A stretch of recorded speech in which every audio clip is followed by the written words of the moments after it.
Hayo yameelezwa na mkuu wa kanda ya Ziwa kutoka ofisi ya mfuko wa mawasiliano kwa wote Fred Kandonga wilayani Tarime mkoani Mara katika kongamano lililoandaliwa na muungano wa vyama vya ushirika vya mtandao jamii Tanzania. UCSAF inaahidi kwamba itaendelea kushirikiana na vyama vya ushirika wa mawasiliano nchini Tanzania katika kufikia lengo la Tanzania ya kidijitali, kwa kuhakikisha kwamba wananchi wote bila kujali jiografia, hali ya uchumi au hali ya kijamii ya mahali husika wanapata na kutumia huduma za mawasiliano zilizo bora katika kujiletea maendeleo kwenye maeneo yao. Mratibu wa kongamano hili Dr. Jabera Matogoro anasema vyama hivi vya ushirika vya mtandao jamii vimeanza kutoa huduma mbalimbali za mawasiliano kwa jamii zikiwemo kompyuta na simu janja za mkononi. Sasa vyama hivi vya ushirika vimekuja na mbinu mpya. Wao wenyewe wameungana kwa pamoja, wameleta simu mbalimbali ambazo wanachama watakuwa wanakopeshwa. Mtu anapewa simu alafu analipa kidogo kidogo.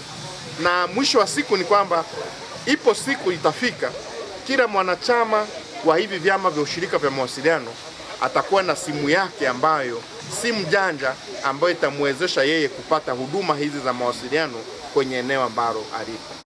Washiriki wa kongamano hili wanaeleza namna ambavyo jamii inanufaika na ushirika huu.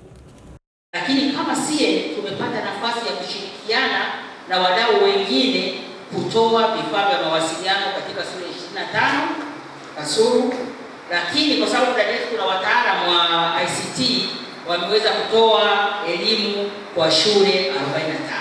Ndugu mgeni rasmi, kwa uwepo wa chuo kikuu cha Dodoma na timu yake hasa Dr. Matogora, tulibahatika kupata wadau wanaoitwa Reli International ambao walitupatia kompyuta 95 ambazo tulizigawa kwa shule zetu 4.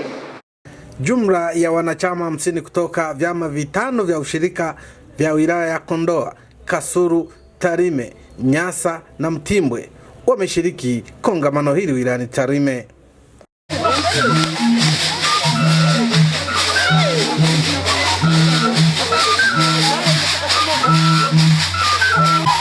Nikiripoti kutoka wilayani Tarime mkoani Mara, mimi ni Jumanne Ntono, Star TV.